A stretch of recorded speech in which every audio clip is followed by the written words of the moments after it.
시편 53편 함께 교독하겠습니다. 1절부터 6절 말씀까지. 제가 먼저 1절 말씀. 어리석은 자는 그의 마음에 이르기를 하나님이 없다 하도다. 그들은 부패하며 가증한 악을 행하며 선을 행하는 자가 없도다.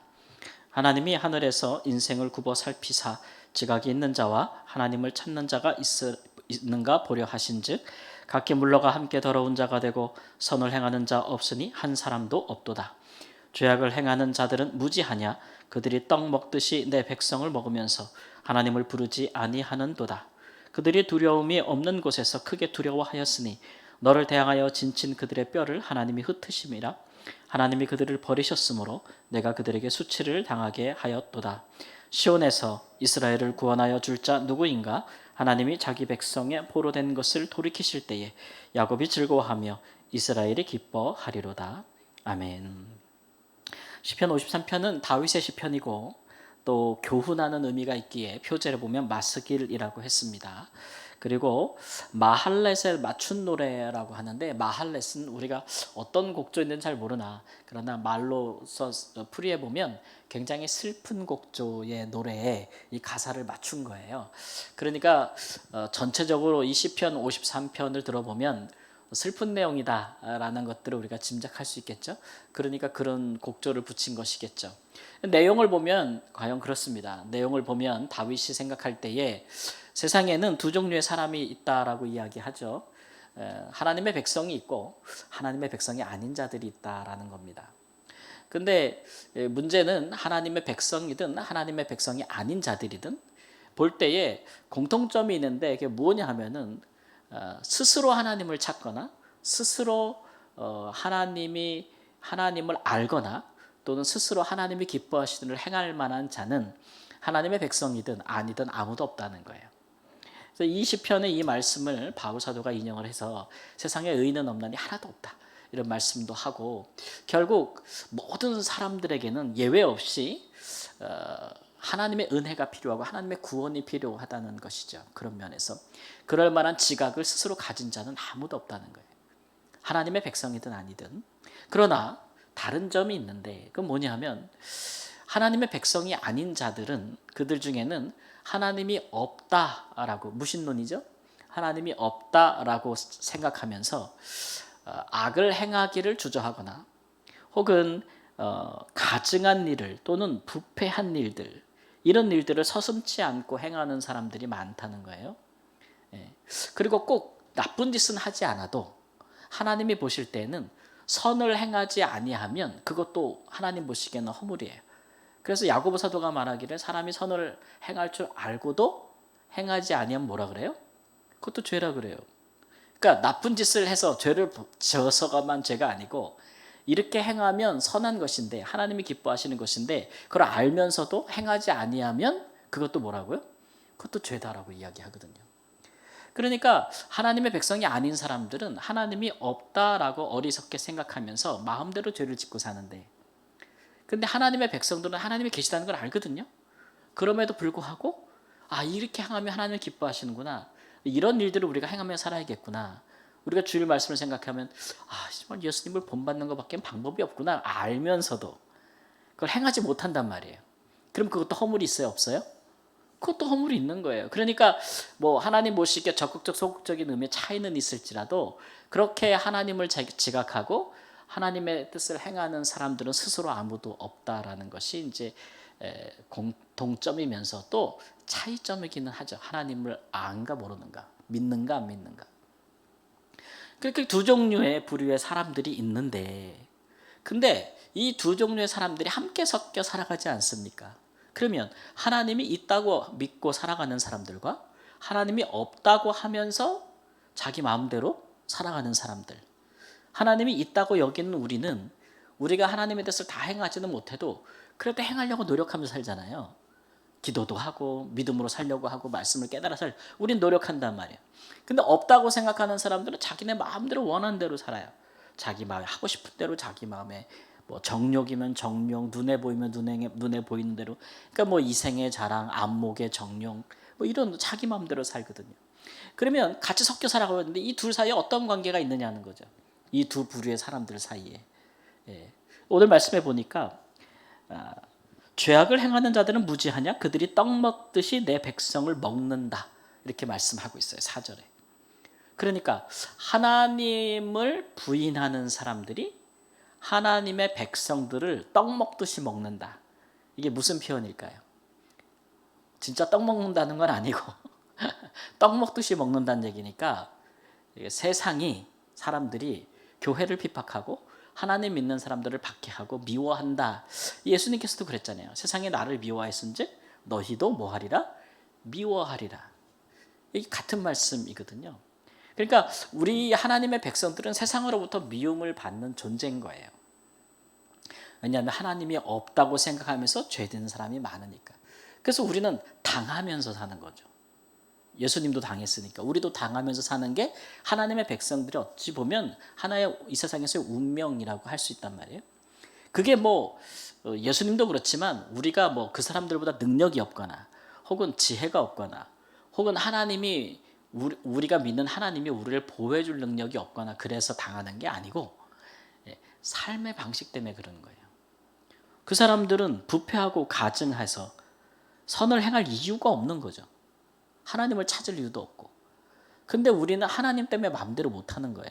그러니까 누가 내게 악을 행하면 사람의 마음으로는 갚아주고 싶은 거잖아요. 똑같이 갚아주고 싶은 것보다 더 갚아줘야 이기는 것 같잖아요. 그래서 사람들은 그렇게 한단 말이에요.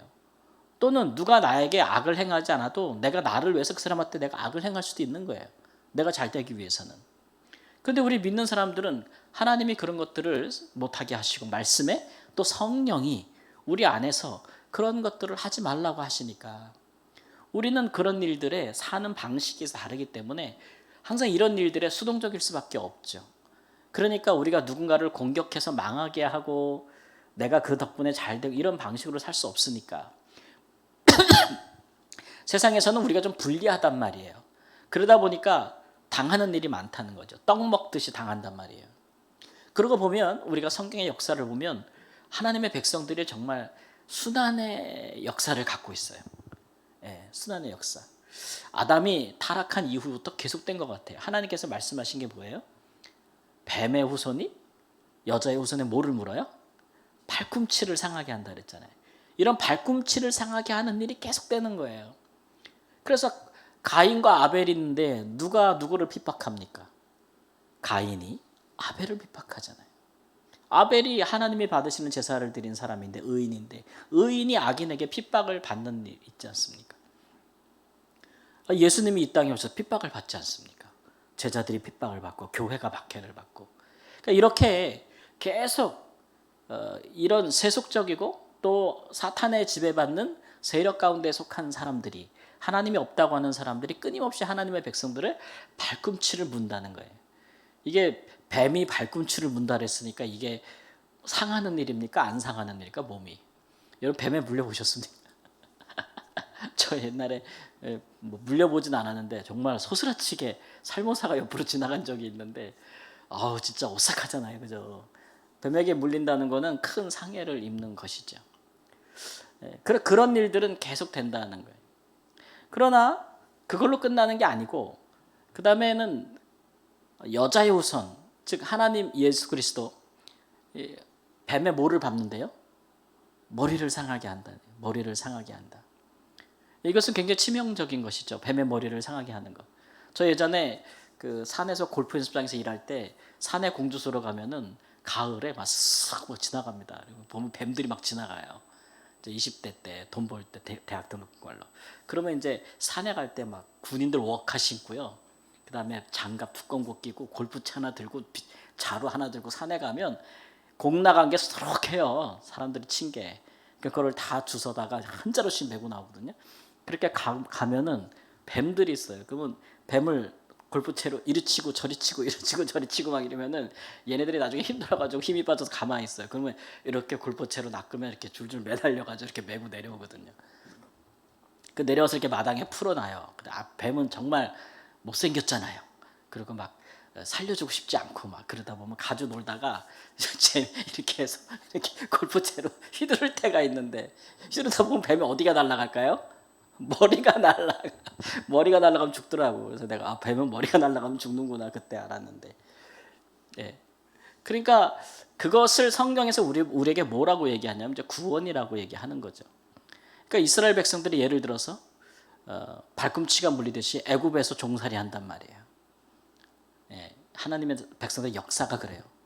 그런데 하나님께서 오셔가지고 바로와 애굽을 어떻게 해요? 완전히 멸하시고 그의 백성들을 구원해내잖아요. 예.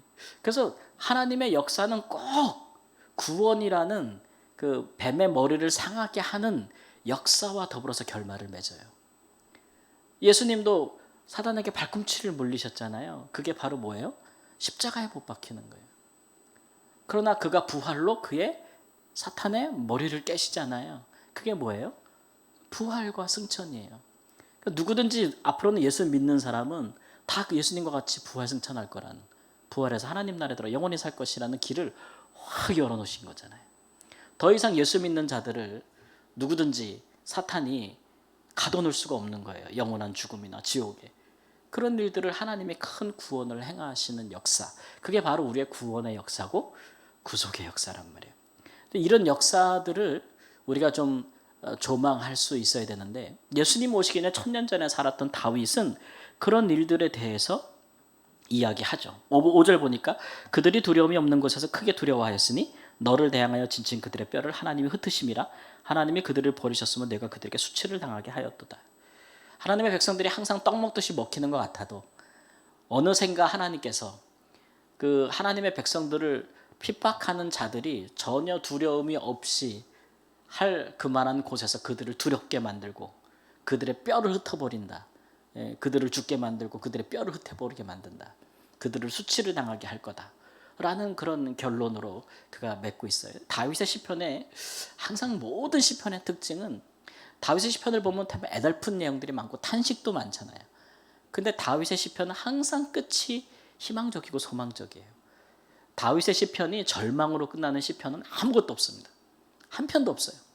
그는 마지막에는 다 그러나 하나님의 백성은 구원을 받을 것이고 그러나 하나님을 의지하는 자들은 살 것이며 이렇게 다 결론을 맺거든요. 오늘 말씀에도 보면은 시온에서 이스라엘을 구원해 줄 자가 누구인가? 하나님이 자기 백성의 포로된 것을 돌이키실 때에 야곱이 즐거워하며 이스라엘이 기뻐하리로다.